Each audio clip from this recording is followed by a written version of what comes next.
Here we go. Hello, guys. Welcome to another episode of THP Tutorials. This right here is your boy Seth, and in this episode, we are going to take a look at public administration, the second week. We already had the first video out on the channel, so this is the second week, and that's going to talk about the public sector in perspective. Joining me here today is Shams. Hello, good evening. Welcome to the THP tutorials. My name is Shams, and it's good to be back, man. All right. So for the objectives, we look at the description of the public sector, the size and scope of the public sector. We also talk about the relevance, the importance of expanding the public sector. The fourth, core ideologies which are underpinning the public sector, and then the principles governing the public sector. Right. So let's have our intro, and then we will get down to business.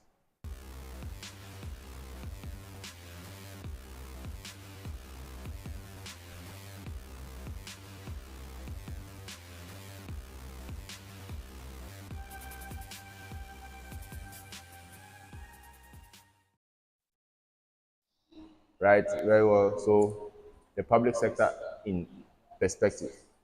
Right. We must know or have ideas about in order to fully understand or comprehend the course, right? So let's dive into this video, right? So before we talk about our objectives, right? We already know our objectives from this screen, right? They are all here,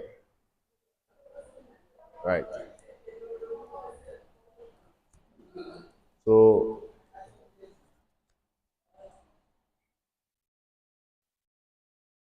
very good. So let's describe the public sector, right? So the public sector is basically the portion of society that is controlled by national or state, state, and local government, right? So government is broad, as we talked about, and in its broadness, right, government can be broken down into what we have the national at the national level, that's countrywide, and then there's the state or region. Since we are Ghanaians, we talk region is more like what are looking for regions, right? And then there's also the local at a local level, right? So we are saying that public administration or the public sector, not public administration, but the public sector is basically any portion of society that is controlled by government, be it national, regional, or local, right? Now, in most countries, the public sector is made up of, the national defense, security and police protection, firefighting, urban planning, and taxation. Taxation, that's GRA, right? In Ghana, it's called GRA. In abroad, you have institutions like what the IRS, very well, and various social programs, right? These are all elements or portions of society which fall under the jurisdiction of what public sector or public sector services. Very good. So we are still on the description, right? We are still on the description of public administration. Once again, this is live, so if you have anything, it can be an interactive session. We are monitoring the comment section. If you anything that you want, whether it's a comment support, it's in real time, so you can feel free and let us know what's on your mind. Very well.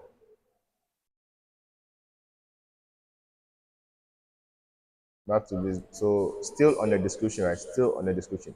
Now, when you talk about Ghana, right, in the Ghanaian context, these institutions listed on the screen fall under the public sector. So the Ghanaian public sector institutions make up, right? So the Ghanaian public sector, it is made up of these institutions, right? So you have the services, the state-owned enterprises, hybrid sector organizations, constitutional bodies, ministerial organizations, departments, agencies, and public boards, right? So these are the various institutions in the Ghanaian context which make up the public sector, aspect of the country. So let's delve into each one of these mentioned areas, right? and let's see what they each talk about. Very good, very good. So, public sector in perspective, once again. So, the services, when you talk about the services, what do we mean? Now, the services, they perform technical services free of charge to the general public, and they are listed in Chapter 14 of the 1992 Constitution of the Ghana Article. That's Article 190, Section 1A. Right. So under the services, we are saying that what they perform technical services free of charge. Right. You don't pay for that. But the citizens of the country pay for them indirectly through our taxes. Right. So those services are offered to us for free. So the civil, judicial, audit, healthcare, education, missions, parliamentary, and health, all these things fall under the services classification, right? All these things fall under the services classification, right? So the next one on the list is the hybrid sector organization, right? Hybrid sector, no, the state-owned enterprises.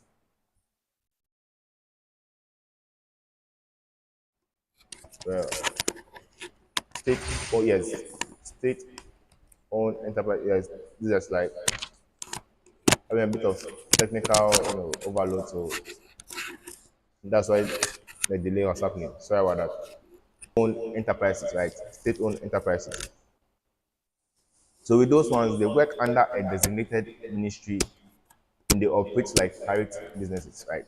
So the state-owned enterprises, I saying that they work under private ministries and they work under a designated ministry, right? So every ministry has certain state-owned enterprises in it. And what makes them stand out is that aside being assigned to a ministry, they they operate like private institutions, right? Good. So up next, talk about the hybrid sector organizations. Now these organizations they work directly under sector ministries, right? So sector ministries, and then they combine characteristics of service sector, then the state-owned enterprise, right? So with the, hence the term hybrid. When you hear the term hybrid, it means a combination of two things. So in this instance, the hybrid means combination of what? Services and what? Then state-owned enterprise. Very well. So an example of public sector organizations are universities under the Ministry of Education. Good. Is there an example of what? So the hybrid sector organizations, right? An example of that is public universities under the Ministry of Education, Education. So right? if it's not under the Ministry of Education, it's not Yeah, hybrid. yeah, exactly. Okay. Right. So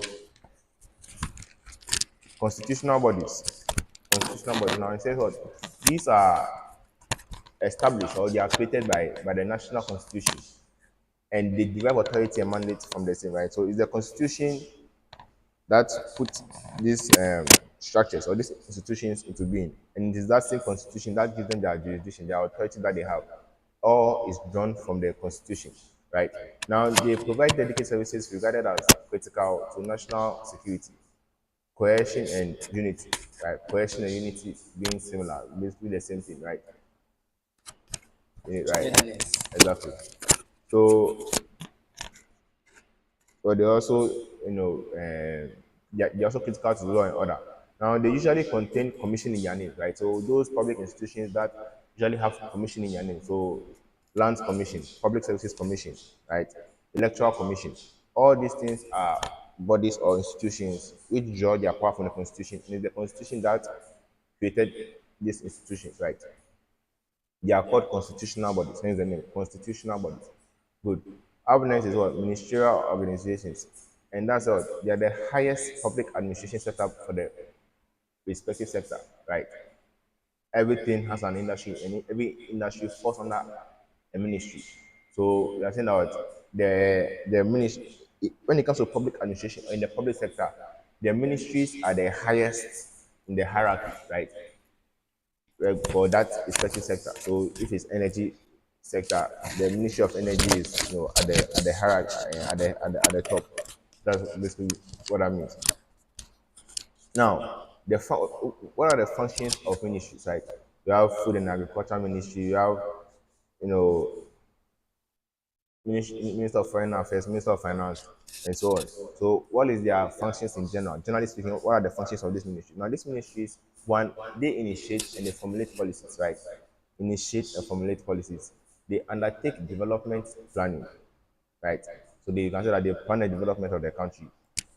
The third is what they coordinate, monitor, and evaluate efficiency and effectiveness of the sector, right? Up next, we have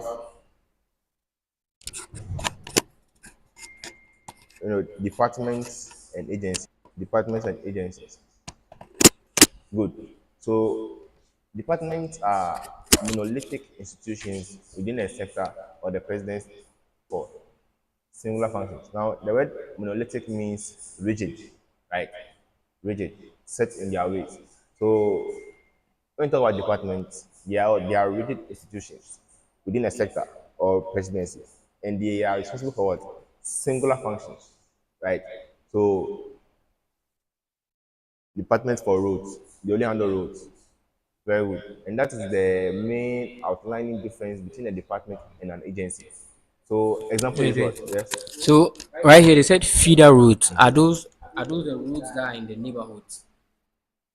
Those feeder routes Yeah. Yeah. that lead to the main road. See, normally Exactly. in your neighborhoods there are some small routes within the I neighborhood. think so. Let me look it up and give A clearer a understanding. clear Okay. understanding of that.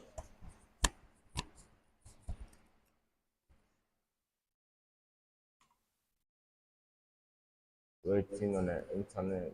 So let's go for a break. We come back.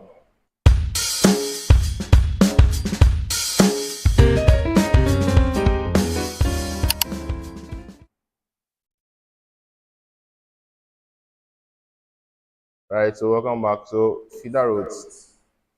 Well, actually, before I define it, there's actually a department of feeder roads, right, in Ghana, and the meaning of feeder road is a road that serves as a traffic feeder to a more important road. So, the commercial roads, the highways and stuff, the roads that lead or connect us to the Yeah. highways are the feeder roads. Very good. Thank you for the question. So agencies, right? Now agencies is like the opposite of the departments in the sense that what, they are non-monolithic institutions, right? Non-monolithic in this case will mean what, flexible in in that sense, right? And they are flexible. They are flexible because they perform diverse functions, right? They perform diverse functions with powers to make and implement their own regulations, right? So with the agency, an example for that is what, Ghana News Agency, EPA, Community Community Water and then what, Sanitation Agency, right? So we are joined here by Awadi. It's Mike, no. Yeah, okay. Welcome Awadi. Okay, sure. Who the Right, Mike? we are back again. No worry, we won't joke plenty. You are serious, That's a lie. right? So Most serious public boards, right? So the public institutions make up in Ghana. So now we are on the public boards. That's the last. So the public boys are boards, smart. they work directly under the presidency or sector ministry, right? And they are set up either by the constitution or an act of parliament, right? So similar to the constitutional bodies, public boards, like the constitutional bodies, they can,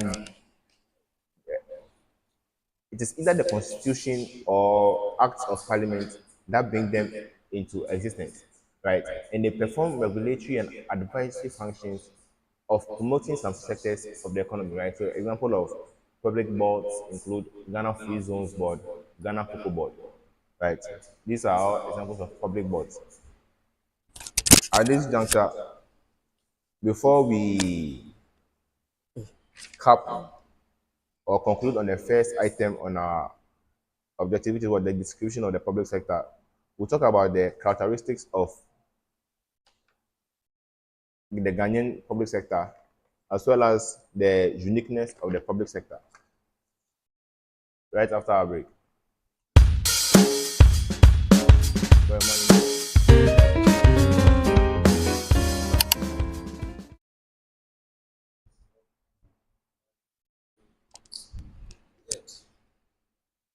All right, all I right, know politics all go, right, but you know, all right,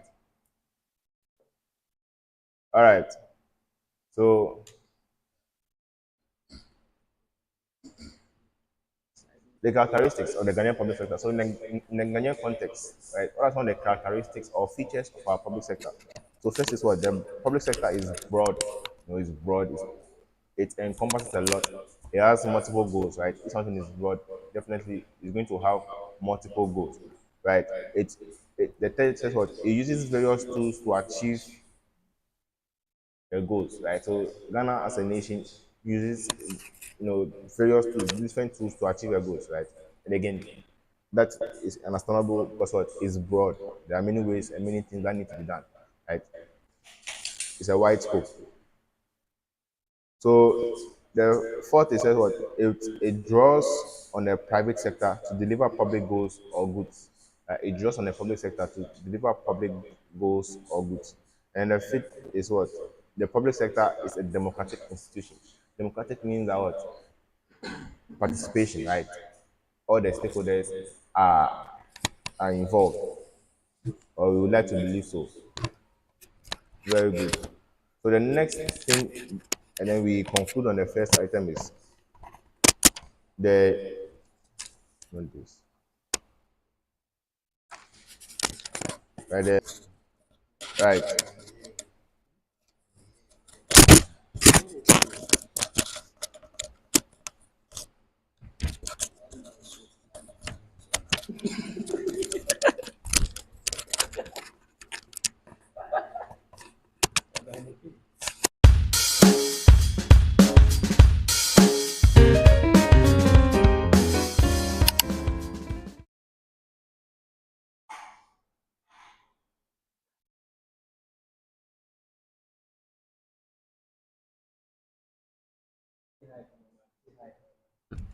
testing one two one two. Mic Yo. two, mic two. No.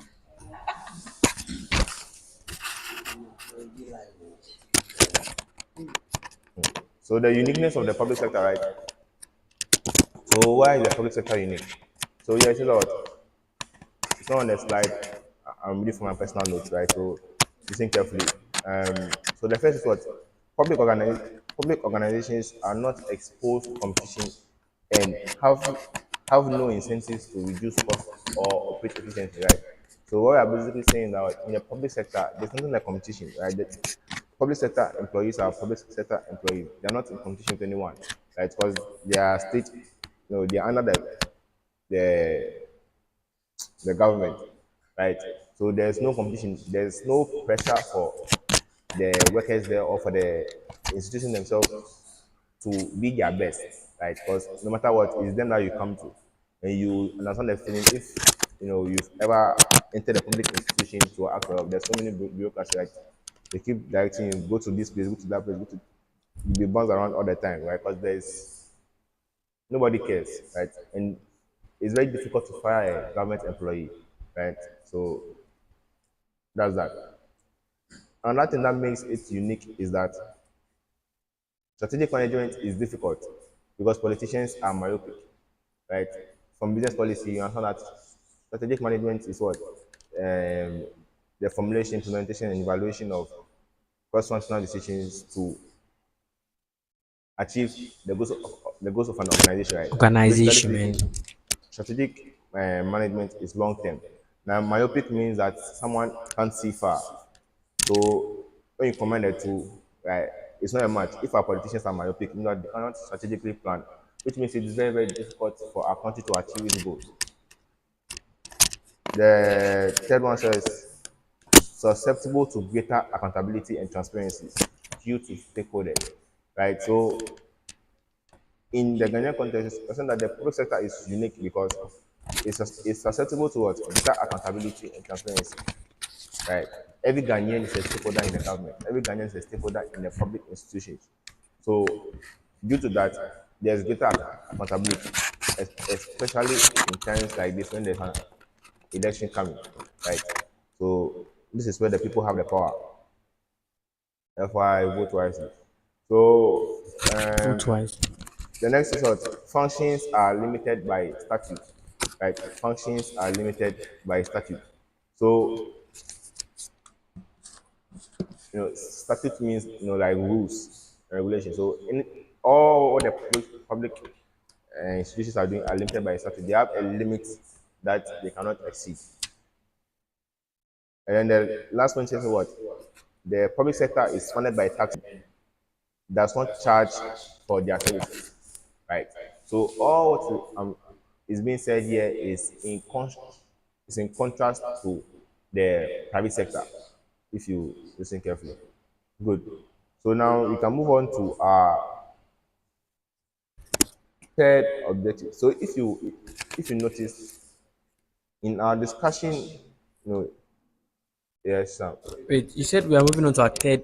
So, okay, so the size and the scope is what we just did. yeah. So if you listen, so the first one was description, right? And then second point was size and scope. But both of them, all in all, everything we've done captures both of those points.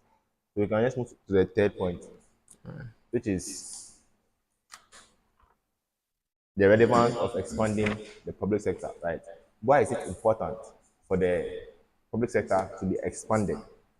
The first is to develop infrastructure because the public sector is the main, that's the machine behind what our infrastructure development. It's not the only machine, but it's it's one of the dominant forces in that aspect. So expanding our public sector means that we develop more infrastructure for the country, which is a good thing, you know, for us. The second step was to create a strong industrial foundation by supporting industries and being commercially involved, right? What does being commercially involved mean? So they're saying out the public sector needs to be expanded because in expanding it, strong industrial foundations will be created for the country.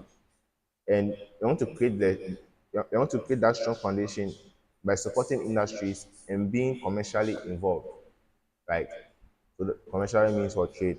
So the third reason why we have to expand the public sector is it creates employment and job opportunities, right?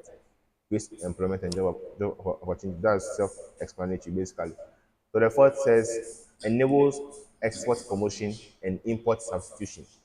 Then the fifth says what? Contributes to community development, right? So Wait, the enables export promotion and the import substitution. Like, can you further explain it? enables export promotion and import substitution. Yes, because export promotion is saying that um, we produce more. In producing more, we rather Export more. export to other countries, right? And that makes it different because currently now We are most of what we importing do, more. we import a lot of things, right? Many things are not produced in the country. So I think Okay, so that by supporting the public sector and making it very strong, we can turn that narrative around and be more, industrious as a country, which will in turn help us to stop importing so much and start producing most of our basic needs, okay. right? So the fourth one says what? The fourth point, the fourth point on the outline is to the core ideologies underpinning the private sector, the public sector. So with that, let's have a break and we'll talk about that.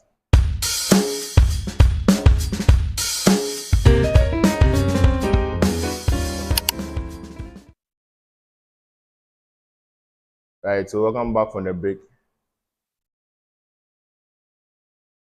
All right, so moving on, I want to talk about the core ideologies underpinning the public sector.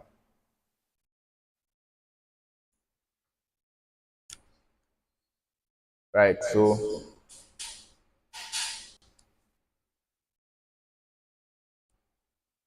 first off, a second. Right, so the primary values of the have you seen that? The primary values of the public organizations are Efficient. efficiency and rationality. Right, efficiency means getting the most out of the least, and rationality is what being wise. Good. So those are the primary values of public organizations in Ghana: efficiency and rationality. The so focus of government is delivery of services through existing or through newly authorized agencies of government. Right. So the government is focused,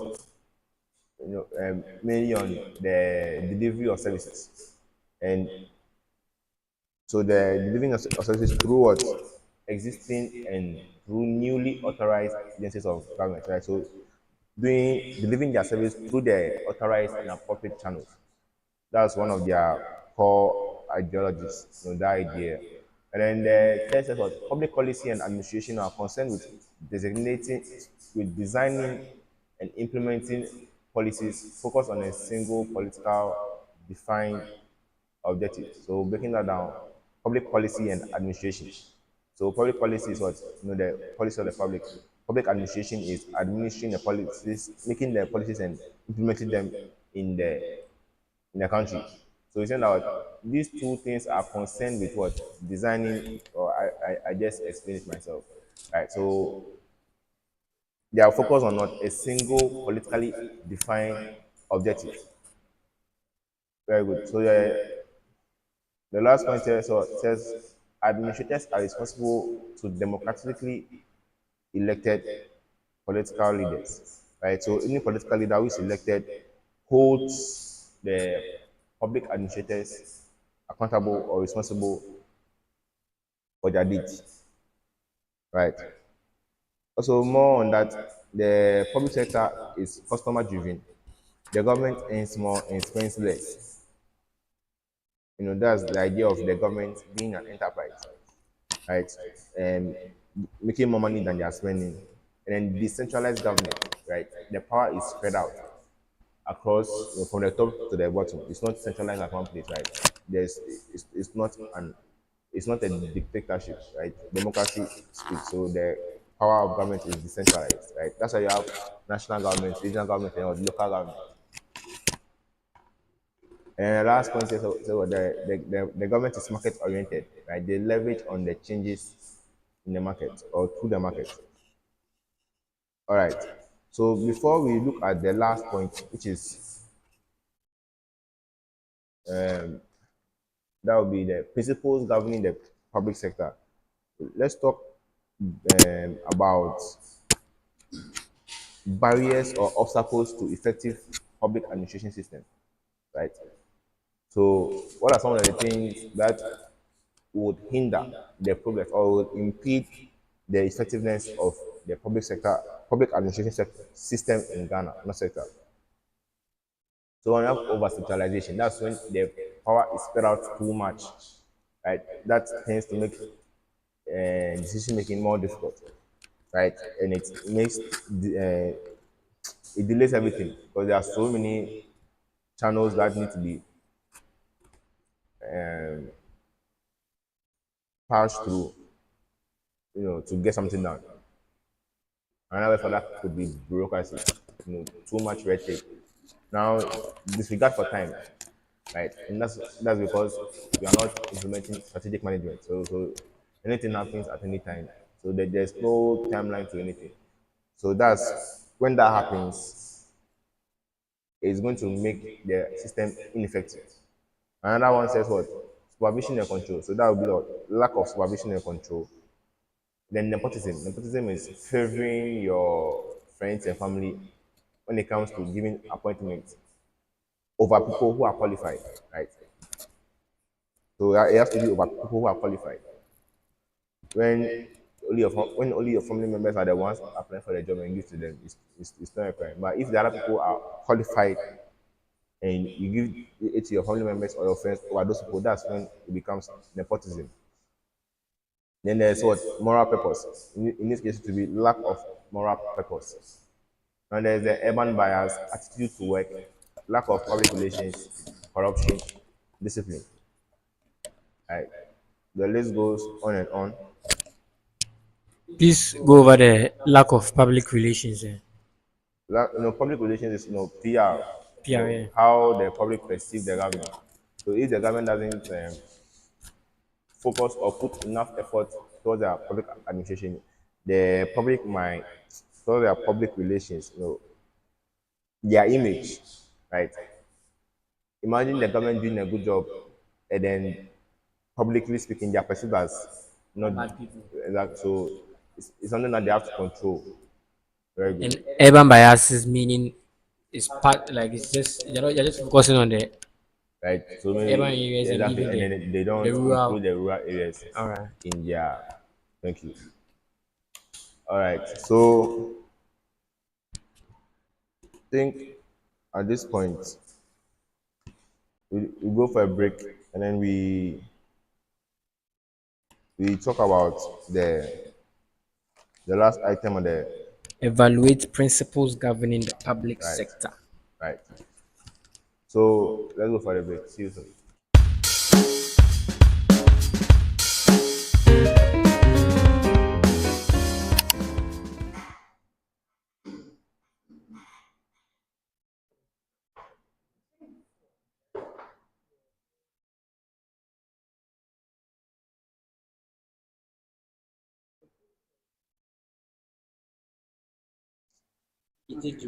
Right. All right. So the principles governing the public administration,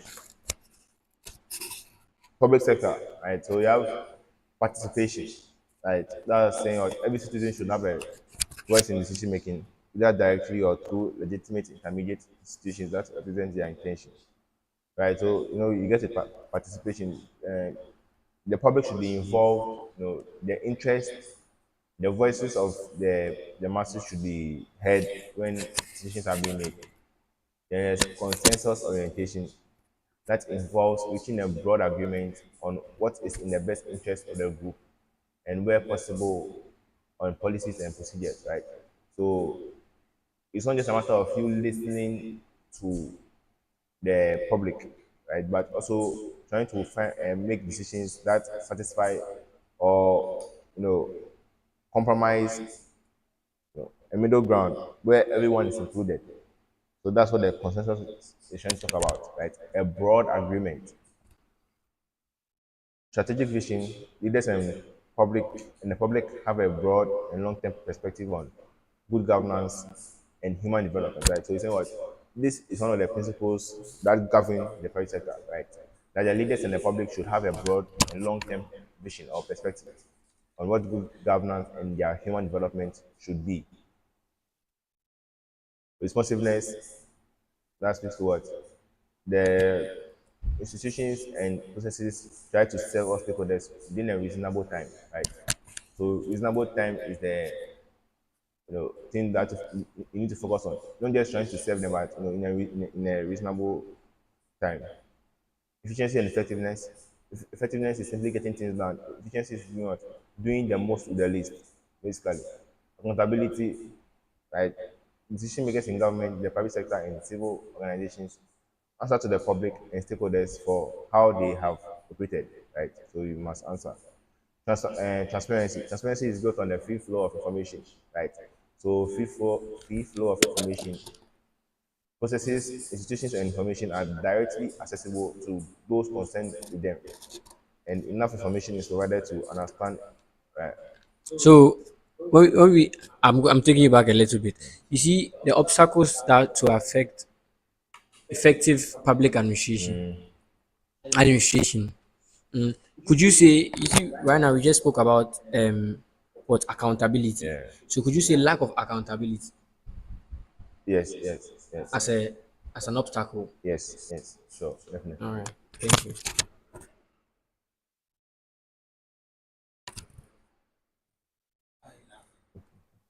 If you see, if you see it like that, you can also use the negative part of best practices and principles Yes, when sure. you are talking about. Yeah, yeah, yeah. Exactly. Okay, so you can just Yeah, you can. negate Yeah, you negate can the list. principles. Exactly. Okay. All right.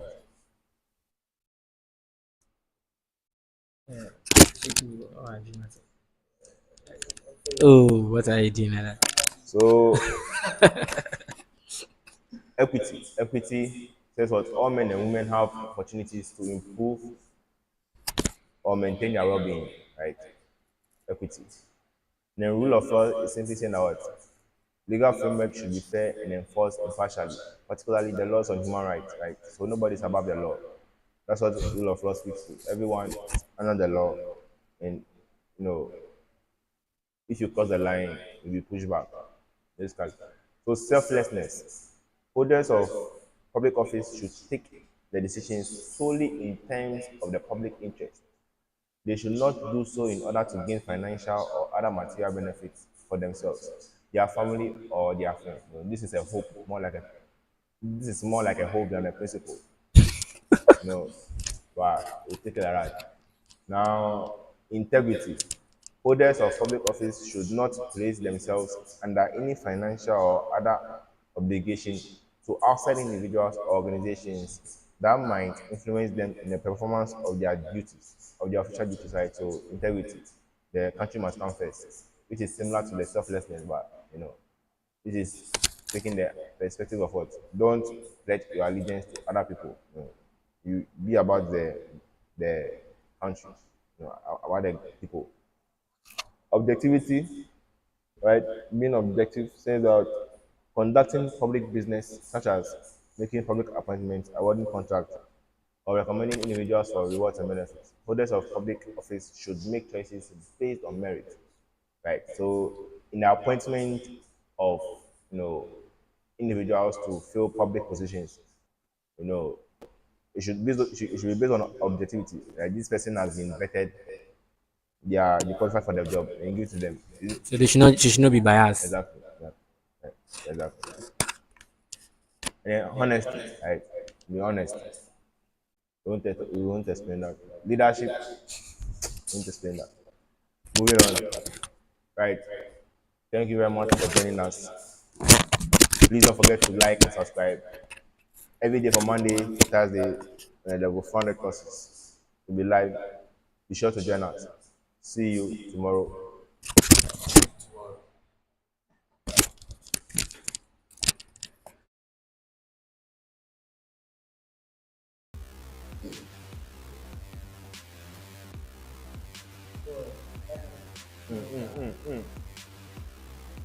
So, the mic dey on.